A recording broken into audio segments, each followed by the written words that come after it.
নমস্কার। আদিত্য এডুকেশনাল বাণী মন্দিরে সকলকে স্বাগত।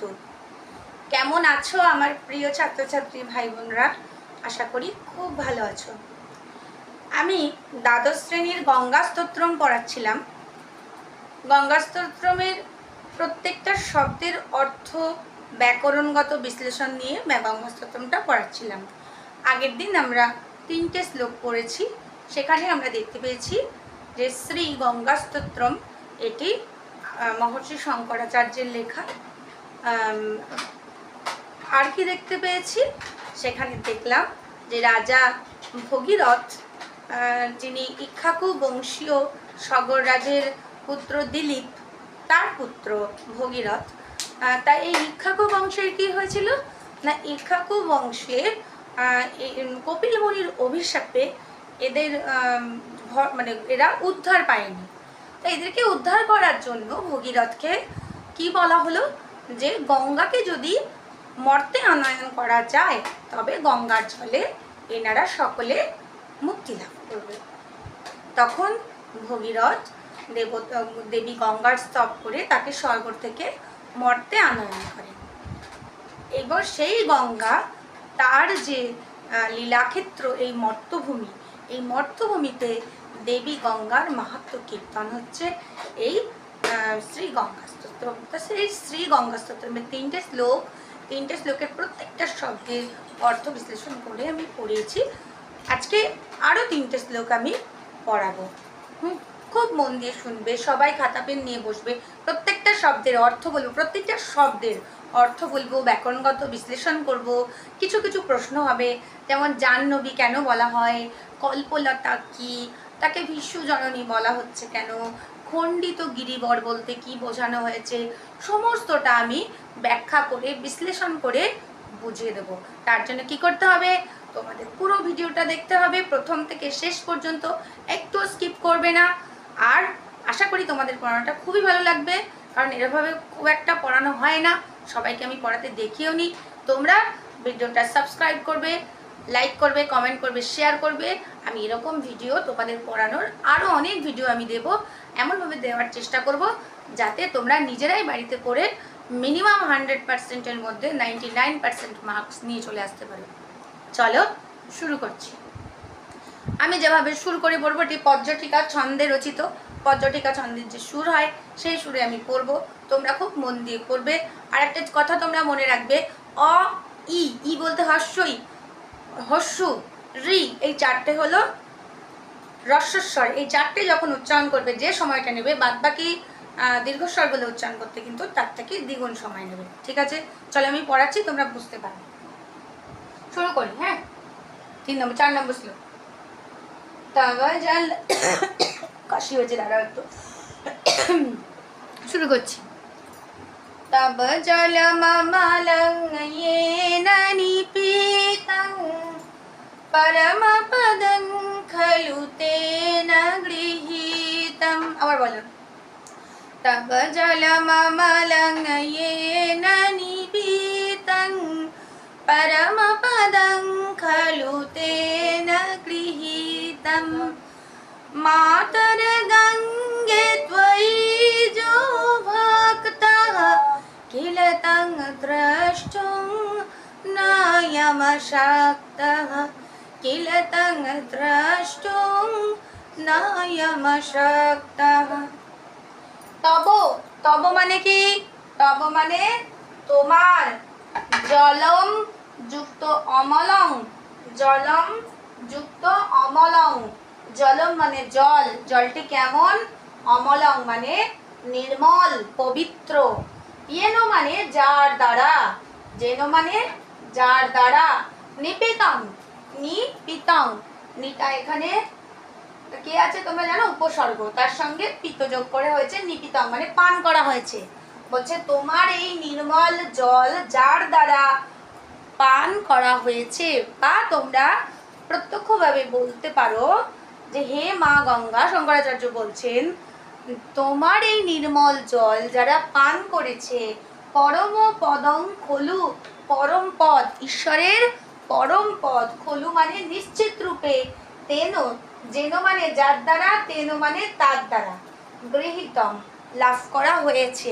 প্রত্যক্ষভাবে বললে সে নিশ্চিত রূপে ভগবানের পরম পদ লাভ করেছে। তাহলে তোমার নির্মল জল যে পান করেছে সে নিশ্চিত রূপে ভগবানের পরম পদ লাভ করেছে। মাতার গঙ্গে, দেখো রেপ আছে, রেপটা এখানে বিসর্গ হয়ে যাবে।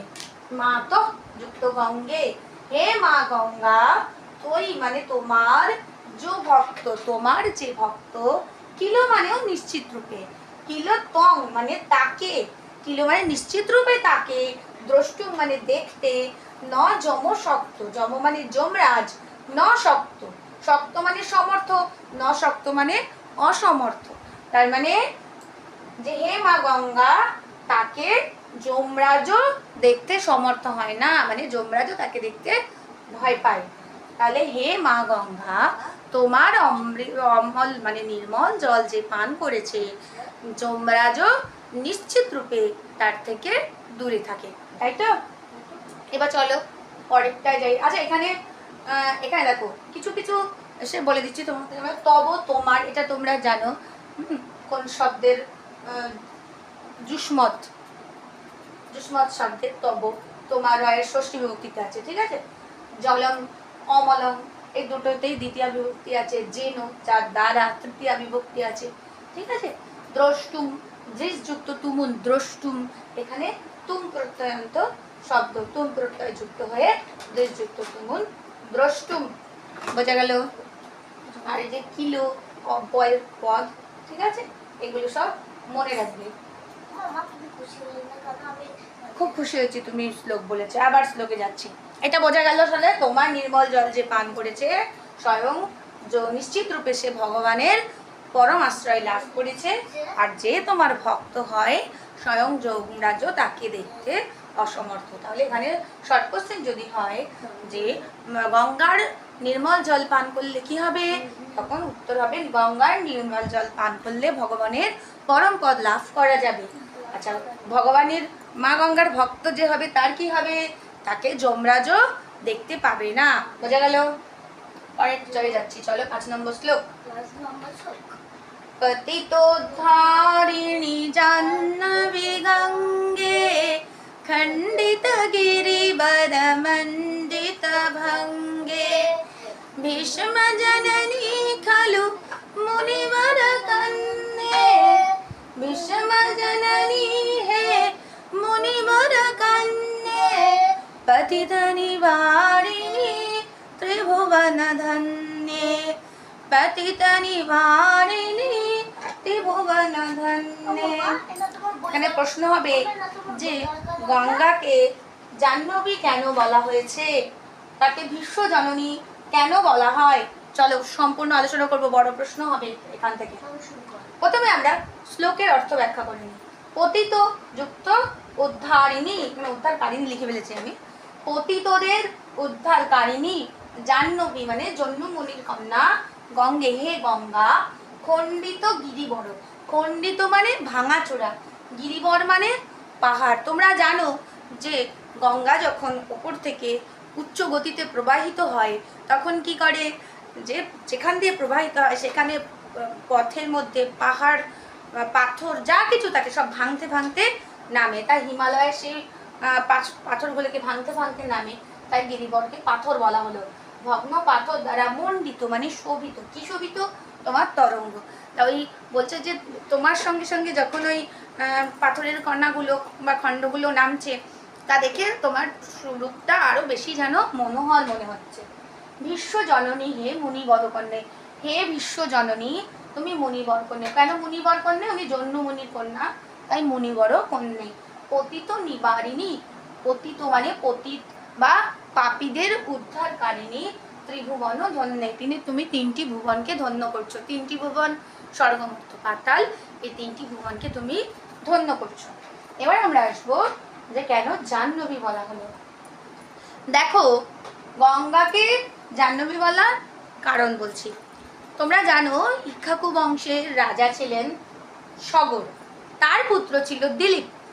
সেই দিলীপের পুত্র ভগীরথ, তার পূর্বপুরুষদের মৃত্যু হলেও তারা যখন উদ্ধার হলো না, উদ্ধার পেল না, কপিল মুনির অভিশাপ ছিল, সেই অভিশাপে, এটা আরও বড় করে বলা যায় কিন্তু এখন আমার হাতে তো সময় কম, ছোট্ট করে বলছি। তা সে সময় তাকে বলা হলো যে মা গঙ্গাকে যদি স্বর্গ থেকে নিয়ে আসা যায়, সেই মা গঙ্গার জলে তার পূর্বপুরুষেরা উদ্ধার পাবে। তখন ভগীরথ মা গঙ্গার স্তব স্তুতি করে তাকে নিয়ে আসছিলেন স্বর্গ থেকে। এবার জন্যমুনি হলেন একজন মহর্ষি, তিনি সবসময় তপশ্চর্যা করছেন, তিনি যাগযজ্ঞ করতেন। তা তিনি যজ্ঞ করছেন, সেই সময় ভগীরথ সেই স্থান দিয়েই গঙ্গাকে নিয়ে যাচ্ছিল। ফলে কি হলো, গঙ্গার প্লাবনে তার যজ্ঞের সমস্ত কিছু ভেসে গেল। তখন জন্যমুনি অত্যন্ত রেগে গেলেন। রেগে গিয়ে কি করলেন, তিনি তপস্যার দ্বারা গঙ্গার সমস্ত জলকে পান করে নিলেন। এইবার তখন গঙ্গা জলকে পান করে নিলেও তো সেই ভস্যের কাছে পৌঁছতে পারবে না মা গঙ্গা, আর ভস্যের কাছে পৌঁছতে না পারলে তাহলে তো উদ্ধার পাবে না ভগীরথের পূর্বপুরুষেরা। তখন ভগীরথ এবং অন্যান্য দেবদেবতারা হাত জোর করে মায়ের ওই জন্যমুনির কাছে স্তবস্তুতি করতে লাগলো, ক্ষমা চাইলো। তখন জন্যমুনি কি করলেন, দুটো এখানে একটা আশ্র প্রয়োগ আছে, কেউ কেউ বলেন কান দিয়ে, আবার কেউ কেউ বলেন জানু থেকে, তাকে মানে আবার গঙ্গাকে মুক্ত করলেন। তাহলে গঙ্গা তার মানে একবার তিনি পান করে ফেলেছিলেন, আবার মুক্ত করলেন, মানে আবার নতুন জন্ম দিলেন, গঙ্গার পুনর্জন্ম দিলেন। সেই জন্য জন্যমুনিকে তার পিতা বলা হয়, তাকে জন্যমুনি কন্যা বলা হয়। আর জানু থেকে তাকে বের করেছিলেন বলে তাকে জাহ্নবী বলা হয়, তাই তাকে বলা হলো জন্যমুনির কন্যা। বোঝা গেল? আর কি বলছে, ভীষ্মজননী। ভীষ্মজননী কেন, ভীষ্মজননী কেন এটা তোমরা পড়েছো জানো তো। এই ভীষ্মজননী কেন, এইটা তোমরা মহাভারতে পড়েছো। একবার কি হচ্ছিল, মহর্ষি বশিষ্ঠ, তোমরা পড়েছো না আটে অষ্টবসু, সেই আটে অষ্টবসু, সেই অষ্টবসু মানে 8 জন মহর্ষি, তাদেরকে মহর্ষি বশিষ্ঠ অভিশাপ দিয়েছিলেন। এখন অভিশাপ দিলে সেই অভিশাপ খণ্ডন করারও তো উপায়ের দরকার। তখন বলা হয়েছিল গঙ্গাকে যে এই অভিশপ্ত অষ্টবসুকে যেন গঙ্গা উদ্ধার করে। সেই কারণে পরবর্তীতে মর্তলোকে গঙ্গার সঙ্গে শান্তনু, তোমরা জানো মহাভারতে যে শান্তনুর বিবাহ হয়, এবং শান্তনুর বিবাহের পরে তার 8টি পুত্র সন্তান জন্মায়। আর গঙ্গা বলেছিলেন শান্তনুকে যে আমার কোনো কাজে তুমি কখনো প্রশ্ন করতে পারবে না। তাই একটি করে সন্তান হতো, আর সেই সন্তানকে জলে বিসর্জন দিত। এই করে 7টি সন্তান জলে বিসর্জন হয়ে গেল। 8ম সন্তান ছিলেন ভীষ্ম। আচ্ছা, ভীষ্মের প্রথমেই তার নাম ভীষ্ম ছিল না, প্রথমে কিন্তু তার নাম ভীষ্ম ছিল না। তো যাই হোক, এবার কি হলো, যখন 8ম পুত্র ভূমিষ্ঠ হলো, তখন আর শান্তনু থাকতে পারলেন না। তিনি তখন গিয়ে বললেন যে এটা তুমি কি করছো, আমার একটা সন্তান অন্তত থাক। তখন মা গঙ্গা বললেন যে আমি তোমাকে দিয়ে প্রতিজ্ঞা করিয়ে নিয়েছিলাম যে যদি আমাকে কোনোদিন প্রশ্ন করা হয় আমি আর থাকবো না। তখন মা গঙ্গা চলে গেলেন, আর বিশ্ব রয়ে গেল মর্তে। বিশ্বকে তোমরা ভালো করেই চেনো, তিনি তার পিতার কাছে কঠোর প্রতিজ্ঞা করেছিলেন যে তিনি চিরকাল আজীবন কৌমার্য ব্রত পালন করবেন, ব্রহ্মচর্য ব্রত পালন করবেন, এবং তিনি কি করবেন, কখনো রাজ সিংহাসনে বসবেন না, বরং তিনি তার সৎ ভাইদের উপদেষ্টা হবেন। তার এই ভীষণ প্রতিজ্ঞার জন্য তাকে ভীষ্ম বলা হতো। বোঝা গেল? তাহলে দেখো, আমি তোমাদের কত সহজ করে বুঝিয়ে দিলাম। আর এখানে উদ্ধারকারিণী।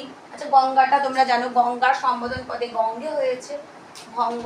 আচ্ছা, গঙ্গার বিশেষণ তরঙ্গ, তাই তরঙ্গ মানে গঙ্গার যে তরঙ্গ, এখানেও তাই মণিবর কন্যে, এখানেও সম্বোধন পদ হয়েছে। ত্রিভুবনে ধন্যতেও সম্বোধন পদ হচ্ছে। তোমরা জানো, বিশেষের যে বিভক্তি, যে বচন, যে লিঙ্গ হয়, বিশেষণেরও সেই ভক্তি, সেই বিভক্তি, সেই বচন, সেই লিঙ্গ হয়। এগুলো নিয়ে আমি ব্যাকরণ নিয়ে আবার পরে আসবো। সম্পূর্ণ ব্যাকরণ আমি আলোচনা করব।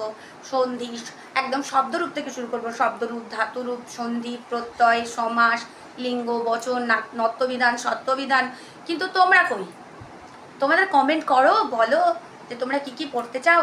আমি নিজে ব্যাকরণের টিচার ছিলাম, ব্যাকরণের স্টুডেন্ট, সুতরাং আমার ব্যাকরণ পড়াতে খুব ভালো লাগে। আর তোমরা একটা জিনিস দেখবে, ব্যাকরণ যদি তোমরা একবার পারো না, তাহলে এই যে অর্থগুলো তোমরা নিজেরাই উদ্ধার করতে পারবে, কারোর প্রয়োজন পড়বে না যে তোমাদের অর্থগুলো বলে দেওয়ার। এই যে আমি তোমাদের বলে দিলাম, প্রত্যেকটা শুধু আলাদা আলাদা অর্থ তোমরা পড়ে নিজেরা অর্থ তৈরি করবে, দেখবে পারবে। তোমরা আমাকে অর্থগুলো একটু লিখে পাঠাও না কমেন্ট বক্সে। আচ্ছা, আরেকটা কথা বলি, আমার পড়ানো আশা করি তোমাদের ভালো লাগছে। যদি ভালো লাগে তোমরা কিন্তু আমার এই আদিত্য এডুকেশনাল বাণী মন্দির চ্যানেলটাকে সাবস্ক্রাইব করবে, লাইক করবে, কমেন্ট করবে আর শেয়ার করে দেবে, সবার কাছে পৌঁছে দেওয়ার চেষ্টা করবে। আর তোমরা আমার কাছে আর কি কি সাবজেক্ট পড়তে চাও, সংস্কৃত ছাড়াও বাংলা, দর্শন, ইতিহাস, পলিটিক্যাল সায়েন্স, আমি সব কটা সাবজেক্টই পড়াই। তোমরা আমাকে কিন্তু কমেন্ট করে বলবে। আর এই দর্শন মানে সংস্কৃত আমি মেনলি পড়াই। তোমরা সংস্কৃত ব্যাকরণ থেকে যেখান থেকে খুশি আমাকে প্রশ্ন করতে পারো, বা যে কোনো রকমের পড়তে চাইলে যা খুশি আমাকে বলতে পারো। আর আমি চেষ্টা করব বিভিন্ন শ্লোক এছাড়াও মানে পড়ানোর বাইরেও, যেমন গীতার বিভিন্ন শ্লোক, ভাগবতের বিভিন্ন শ্লোক আছে, প্রতিটা শ্লোককে ঠিক যেভাবে অর্থ করে পড়িয়ে দিচ্ছি এভাবে অর্থ করে তোমাদের সহজ সরলভাবে বুঝিয়ে দেওয়ার চেষ্টা করবো। হ্যাঁ, আচ্ছা চলো এবার 3 নম্বর শ্লোকে যাই। কল্পলতামিব ফলদাং লোকে প্রণমতি যস্ত্বাং ন পততি শোকে পারাবার বিহারিণী গঙ্গে বিবুধ যুবতী কৃত তরলাপাঙ্গে বিবুধ যুবতী কৃত তরলাপাঙ্গে। এটা তোমাদের আঙ্কেল, দেখো তোমাদের আঙ্কেল ভীষণ পণ্ডিত মানুষ ছিলেন, নবদ্বীপের বিরাট পণ্ডিত ছিলেন, পণ্ডিত শ্রী আদিত্য শঙ্কর স্বরূপ গোস্বামী। তো ওনার ইচ্ছে ছিল আমি এগুলো পড়াই, তাই পড়াচ্ছি। আমার ছোট্ট একটা ছেলে আছে, তো 1.5 বছর বয়সী, বাবাকে থেকে আর পাইনি, তাই দেখো এখন ওর 4 বছর বয়স। ও আমি পড়ানোর সঙ্গে সঙ্গে আমার সঙ্গে থাকে, দাদা দিদিরা আছে, বাবাকে এনে দিল। চলো এবার আমরা 3য় শ্লোকটা শুরু করি। বাবু তুমিও শোনো। কল্পলতাম যুক্ত ইবো, কল্পলতাম ইবো। ইবো মানে মতো, কার মতো? কল্পলতার মতো। কল্পলতা কি? স্বর্গে জানো তো একটি বৃক্ষ আছে বলে প্রচলিত আছে, সেটিকে বলা হয় কল্পবৃক্ষ। কল্পবৃক্ষের কাজ কি? কল্পবৃক্ষের কাছে যা কিছু চাওয়া যায় কল্পবৃক্ষ তাকে তাই প্রদান করে। তারা বলছে কল্পলতামিব, সেই কল্পলতার মতো ফলদাং, ফল প্রদান করছো। লোকে, লোকে মানে আমাদের এই মর্তলোকে বা স্বর্গমর্ত পাতাল, এই 3টি লোকে। কল্পলতা নেই, তাহলে মা গঙ্গা কার মতো ফল প্রদান করে? কল্পলতার মতো। কল্পলতার নেই ফল প্রদানকারিণী তুমি, প্রণমতি যস্ত্বাং, যে তোমাকে প্রণাম করে, ন পততি শোকে, তার কখনো শোক হয় না, তাকে শোকে পড়তে হয় না। পারাবারো বিহারিণী গঙ্গে, পারাবার কে প্রত্যেকটা পারাবারে বিচরণ করছো হে মা গঙ্গা। বিবুধ যুবতী, বিবুধ মানে দেববধূগণ, দেববধূ মানে দেবতারা স্ত্রী, দেবতার স্ত্রী, স্ত্রী যে যুবতীগণ আছে তারাও তরল নয়নে দৃষ্টিতে, চঞ্চল দৃষ্টিতে তোমার দিকে তাকিয়ে থাকে। বোঝা গেল? তরল অপঙ্কিমা তীক্ষ্ণ দৃষ্টি নিয়ে তোমার দিকে তাকিয়ে থাকে। তাহলে কি বলছে? যে হে মা গঙ্গা, তুমি কল্পলতার ন্যায় ফল প্রদান করো, তোমাকে যে প্রদান করে তার কখনো শোক দুঃখ হয় না। তুমি পারাবারে বিচরণকারিণী, তুমি সকলকে পারা মানে স্বর্গ মর্তলোকের যারা রয়েছে তাদের স্বর্গে নিয়ে যাও, পারাপার করো। আর দেবতাদের স্ত্রীদের দ্বারা তোমার, দেবতাদের স্ত্রীদের অপাঙ্গ দৃষ্টি সর্বদা তোমার উপরে থাকে। বোঝা গেল? প্রত্যেকটা শব্দের অর্থ করে দিয়েছি। ইব মানের মতো, অব্যয় পথ, ঠিক আছে। তারপরে দেখো, আর এগুলো তো তুমি তোমাদের আগেই বলে দিয়েছি, প্রথম শ্লোকেই বলে দিয়েছি যে গঙ্গে কেন আকারান্ত স্ত্রীলিঙ্গবাচক শব্দ সম্বোধনে গঙ্গে হয়েছে। এই একই এরই গঙ্গারই বিশেষণ তরল অপাঙ্গ। এ দেখো, এই জন্য যেখানে যেখানে বিশেষণ আছে আকারান্ত শব্দের সেখানে সেখানে একার পাবে, যেখানে যেখানে দীর্ঘিকারান্ত শব্দের বিশেষণ, বিশেষণ বলছি না, সম্বোধন, একটু ভুল হলো, সম্বোধন, সেখানে সেখানে হ্রস্ব একার পাবে। আচ্ছা, তোমাদের কেমন লাগলো শ্লোকগুলো পড়ে?